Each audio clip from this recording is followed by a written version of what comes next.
네, 4월 8일 월요일 기도로 돕는 그 사랑 매일 묵상 매주 월요일은 팀 켈러의 기도를 통해서 기도의 원리를 좀 배우는 시간입니다. 오늘은 우리가 파트 두 번째 이제 기도를 분별하다에서 소견대로 하는 기도는 비극이다라는 파트가 시작됐습니다. 거기에 첫 번째 기도는 초의식 상태에 빠지는 것이 아니다. 지금 우리가 이제 틴켈러의 기도는 사실 굉장히 이 심플하게 그 내용이 구성되어 있는데 이 소제목하고 그 큰 제목들의 그 번역을 좀 쉽게 인제 문장을 좀 아름답게 하려고 좀 이렇게 다르게 번역을 해 가지고 내용 파악하는 데는 쪼끔 헷갈리도록 그렇게 되어 있습니다. 그러니까 기도를 분별하다든지 understanding prayer, 그 기도에 대해서 우리가 인제 이해하는데 소견대로 하는 기도는 비극이다. 그러니까 conversing with God, 하나님과의 대화다, 그런 뜻이고요. 그러니까 파트 2를 우리가 인제 이 제목을 전체를 보면 파트 2가 이 세 개로 이렇게 구성되어 있는데 인제 understanding player입니다. 그러니까 기도에 대해서 이제 분별하고 기도에 대해서 이해를 하는데 "기도라고 다 같은 것은 아니다."라는 제목이고, 그다음에 "참된 기도는 본능을 넘어 하나님의 선물이다." 이것은 그러니까 인제 가 "기도라고 같은 것은 아니다."라고 이 "What is prayer를 번역하고 그다음에 소제목을 또 이렇게 달아 놓은 거예요. "소견대로 하는 기도는 비극이다."라고 하고 "말씀에 깊이 들어가는 것이 기도의 출발이다." 이렇게 소제목을 또 달았고, "기도는 결코 주문이 아니다." 하고 "기도하면 하나님의 임재 속으로 들어간다." 이렇게 인제 달아 놔서 굉장히 복잡하게 구성되어 있습니다. 근데 뭐 이 우리나라에서 만든 소제목을 지우면 요렇게 되는 거죠 그냥.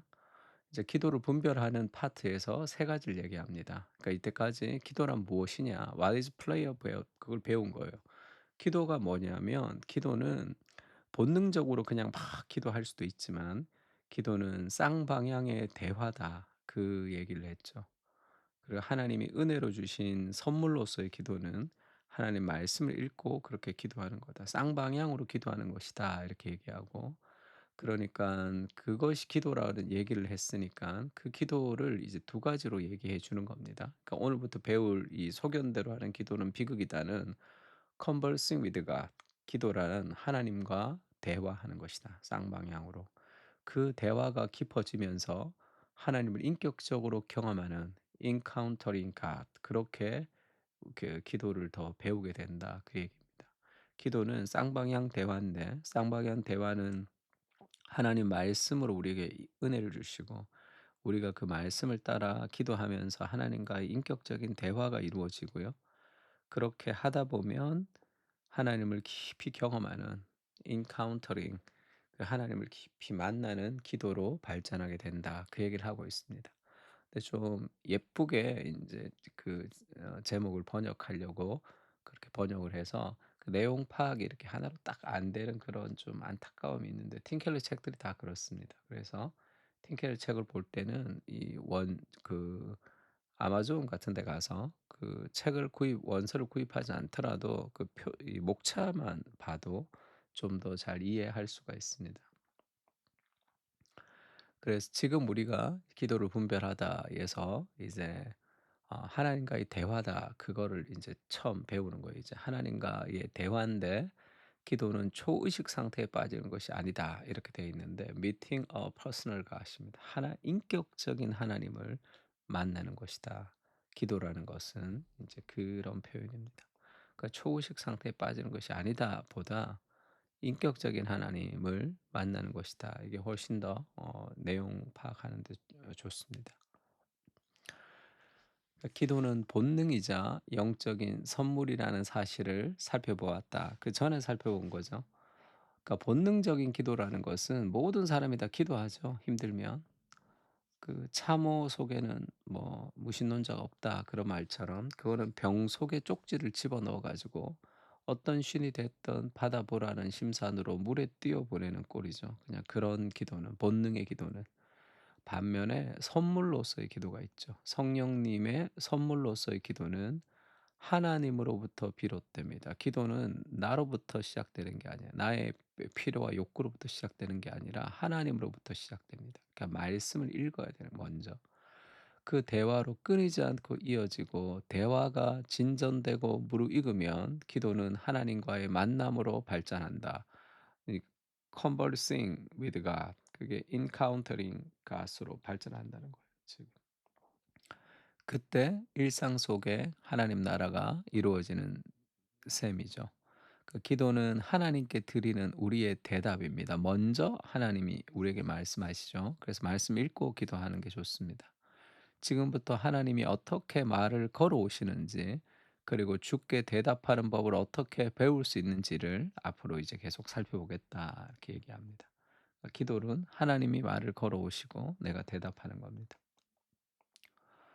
그래서 기도는 초의식 상태에 빠지는 행위가 아니다. 그래서 인격적인 하나님을 경험하는데 동양 종교가 말하는 하나님은 동양 종교의 신은 그러니까 비인격적인 신이죠.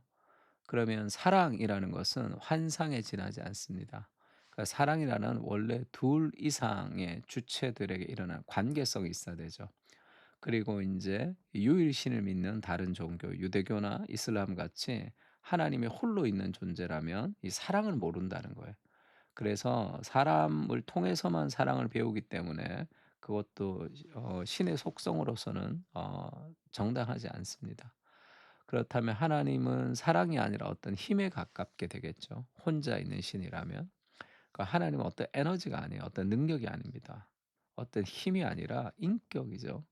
그래서 이제 하나님을 생각할 때 힘과 능력과 어떤 변화보다 파워가 아니라 하나님을 사랑이라는 인격으로 받아들여야 됩니다. 그래서 기독교의 삼위일체 교리가 있죠. 그것은 한 하나님 안에 영원 전부터 새 위격 성부, 성자, 성령이 함께 공동체 사랑으로 존재한다는 것을 가르칩니다. 요한복음 17장 5 절을 보면 "아버지여 창세전에 내가 아버지와 함께 가졌던 영화로서" 예수님의 기도입니다. "지금도 아버지와 함께 나를 영화롭게 하옵소서." 이렇게 얘기하죠. 그러니까 창세 전부터 이 예수님과 하나님의 그 어떤 관계성을 가지고 대화했다는 뜻이죠. 이 말씀은 영원전부터 삼일체 하나님 안에 말았음이 뭐야? 지금 새벽에 주일날 지금 예배드리고 와서 인제 너무 피곤해서 지금 자다가 지금 새벽 2 시에 일어나 가지고 지금 작업을 좀 했더니 말았음 정신이 없네. 말씀을 통한 의사소통이 존재했음을 보여주는 대목이다. 그렇죠. 영원 전부터 성부, 성자, 성령은 대화하고 있었다는 거야. 성부는 성자에게, 성자는 성부에게, 성부와 성자는 성령에게 삼일체 하나님은 대화하시는 분이십니다. 행복한 관계적 존재예요. 그래서 요한복음 17 장은 예수님의 대제사장적 기도라는 기도입니다. 우리가 지금 이 1장 1 절부터 5 절까지 인제 기도할 텐데 우리가 그 요한복음 17 장을 이제 매주 월요일 좀 같이 좀 기도하려고 합니다. 삼위 사이에 이런 소통이 있었으면 알 수 있죠. 그야말로 하나님 사이의 대화, 담화였다고 할 수 있습니다. 영원 전부터 하나님은 사랑 가운데 대화하는 분으로 등장합니다. 네, 철학자들 가운데는 하나님은 영이기 때문에 이 말을 한다는 건 부적절하다 이렇게 주장하는 사람이 있다는 거예요. 하지만 삼일체는 대화합니다. 그러니까 니콜라스 월터스토프라는 이 철학자인데 이 기독교 철학자입니다. 그 월터스토프 책을 좀 보는 것도 굉장히 도움이 됩니다.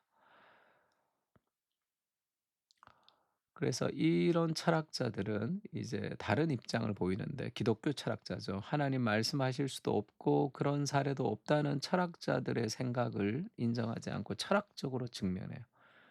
존 어스틴의 화행 이론이라는 그런 철학이 있습니다. Speech Act Theory예요. 말은 곧 행동이다라는 그런 이론이 있습니다.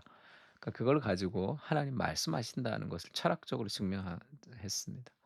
말하는 데 그치지 않고 행동까지 이루게 한다는 논리인데 말하기 역시 일종의 행동이므로 하나님이 살아계시고 무언가를 행할 힘을 가지셨다면 말씀을 하실 수 없다고 볼 이유가 없다. 그렇게 철학적으로 증명하는 거죠. 이런 식의 증명도 너무 좋죠. 하나님을 새 위격으로 이루어진 공동체로 본다면 말로 의사소통을 한다고 판단하는 게 타당하죠. 언어는 인격적인 관계의 고유한 특성이기 때문입니다. 그래서 크리스찬의 기도는 무지의 심연과 침묵이 지배하는 초의식 상태에 빠져드는 게 아니죠. 그러니까 원래 그런 환경을 만들어내는 것은 말 자체가 아니라 울림을 통해서 만트라 명상 같은 거 할 때 이 사마디 상태, 그러니까 삼매경에 빠지는 거죠.